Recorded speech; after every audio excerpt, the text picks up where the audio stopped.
सभी media paternity को मेरा नमस्कार और इसका जो भी व्यूअर है उन सभी को भी मेरा हार्दिक नमस्कार।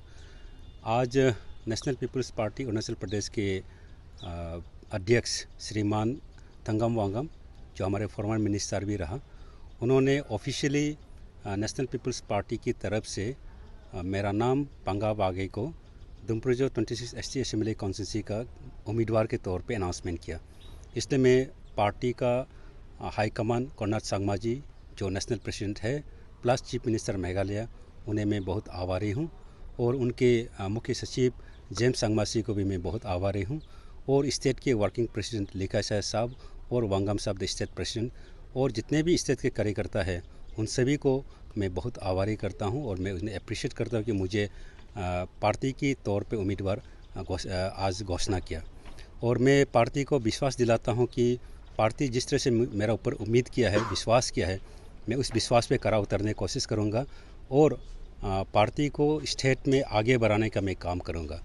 दूसरा, मैं इस समय जो दुम्पुरजो के वासी है, जितने भी वहाँ के महिला हैं, जितने भी वहाँ के युवा हैं, जितने भी वहाँ के बुजुर्ग हैं और वहाँ के इंटेलेक्चुअल्स, यूथ्स और फार्मिंग कम्युनिटी, किसान भाई है, उन सभी को मैं आग्रह करता हूँ, निवेदन करता हूँ कि मुझे 2024 पे एक अपॉर्चुनिटी दो, एक मौका दो। मैं 2014 में आप सबके प्यार से, आप सबके सपोर्ट से मुझे MLA इलेक्ट किया गया था और 14 से 19 में मैं जो कुछ हो सका मेरा तरफ से, मैं दुम्पुरजो में ऑल राउंड डेवलपमेंट लाने का कोशिश किया।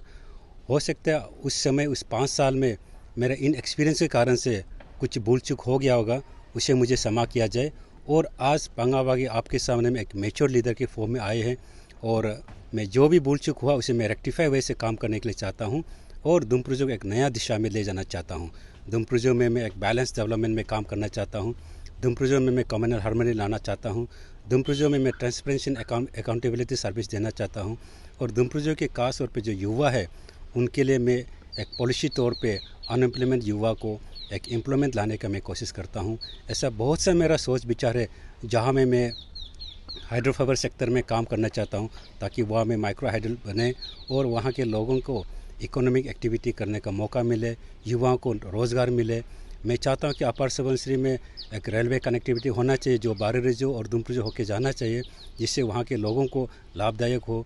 इवन एडवांस लैंडिंग ग्राउंड जो लास्ट 5-10 साल से पेंडिंग पड़ा है, हर डिस्ट्रिक्ट में एडवांस लैंडिंग ग्राउंड है पर अपर सुबनसिरी में नहीं है, उसे भी मैं दुम्पुरजो में एक अप्रोप्रिएट लोकेशन पर टेक्निकली वर्कआउट करके बनाना चाहता हूँ। ऐसा हेल्थ सेक्टर को इम्प्रूव करना चाहता हूँ, एजुकेशन सेक्टर को मैं इम्प्रूव करना चाहता हूँ। एग्री और कम्युनिटी को, जो फार्मिंग कम्युनिटी है, उनका फार कैपिटल इनकम को बढ़ाने के लिए उन्हें कमर्शियल फार्मिंग के लिए इंकरेज करना चाहता हूँ। ऐसा बहुत सा मेरा सपना है जिसे मैं साकार करना चाहता हूँ। मैं वहाँ के जितने भी युवा है और जितने भी वहाँ की जनजाति है, गुसार से, दुम्पू से, गिरत्रिपा से, मारो सर्कल से और दुम्पुरजो सर्कल के लेने वाला सभी को मैं आग्रह करता हूँ कि मुझे मेरा अधूरा जो सपना से पूरा करने के लिए मुझे मौका दिया जाए और आपको दोबारा से एक बार सेवा करने के लिए मुझे मौका दिया जाए। मैं विश्वास दिलाता हूँ कि अगर आप प्यार से पंगा बागे को 2024 में री इलेक्ट किया जाएगा तो आपकी उम्मीद पे मैं कराने की कोशिश करूँगा और मैं दोबारा अपना आपको खुद को आपकी सेवा में लगाने की कोशिश करूँगा और दुम्पुरजो को अरुणाचल स्टेट असेंबली में एक अच्छा प्रतिनिधि करके स्टेट का भी सेवा करने के लिए मैं कोशिश करूँगा। Thank you sir. आपका टेन्योर में आप क्या क्या डेवलपमेंट लाए हैं? मेरे टेन्योर में दुम्पुरजो में आप देखा जाने से मैं यूजुअली सबसे पहले मेरा फोकस था कि बैलेंस डेवलपमेंट। वहाँ में बेसिकली 5 सर्कल था जो डेवलपमेंट से डिप्राइव था, लेकिन 5 साल में आप मेरा प्रोग्रेस रिपोर्ट एनुअली जो मैं रिलीज़ किया, उस किताब को अगर आप देखने से वहाँ टोटल 76 विलेज है। 76 विलेज में से एक भी ऐसा बस्ती नहीं जहाँ में मैं कुछ ना कुछ किया हो।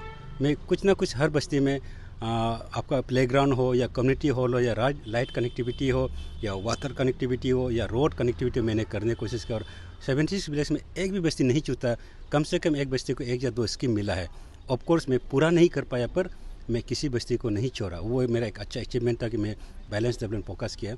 और दूसरा, अनएम्प्लॉयमेंट यूथ के ऊपर मैं फोकस किया और अनएम्प्लॉयमेंट यूथ को मैं एक पॉलिसी टर्म पे मेरा जो MLA लेड होता है उसका 30% को मैं रिजर्व रख के अनएम्प्लॉयमेंट जो ड्रॉप आउट स्टूडेंट है बेसिकली उनको सेल्फ एम्प्लॉयमेंट के लिए जैसे आपका कोई साइबर आपका दुकान करना चाहता है, या कोई ब्यूटी पार्लर चलाना चाहता है, कोई ट्यूशन सेंटर चलाना चाहता है, या कोई टैक्सी टाटा सुमो या टेम्पो लेके चलाना चाहता है, उसे मैं उस 30% ऑफ रिजर्व फंड्स के मैं मदद करता था फाइनेंशियली, और उनको उस रास्ता पे डाल के अपना फैमिली को सर्वाइव करने के लिए मौका दिया था। ऐसा बहुत कुछ है जो अभी नेशनल हाईवे मूव गए तो गरगामो के वो मेरा समय में अप्रूव हुआ था। आज तक एजुकेशन नहीं हुआ, सिटिंग MLA कंटिन्यूस नहीं कर पाया। और मेरा समय में टोटल 76 विलेज में 28 रोड कनेक्टिविटी हुआ है, और मेरा समय में ही अपर सुबनसिरी में और मेरा कॉन्स्टिट्यूंसी में 100% हर विलेज का रोड कनेक्टिविटी हुआ है। तो ऐसे करके काफ़ी चीज़ है जहाँ मैंने काम किया, दुमपुर टाउन में काम किया करके काफ़ी जो गिन नहीं सकता, लेकिन फिर भी पूरा नहीं हुआ, कुछ काम अभी तक अधूरा मुझे से समझता है। इसलिए मैं वापस आना चाहता हूँ और पब्लिक का सेवा करना चाहता हूँ।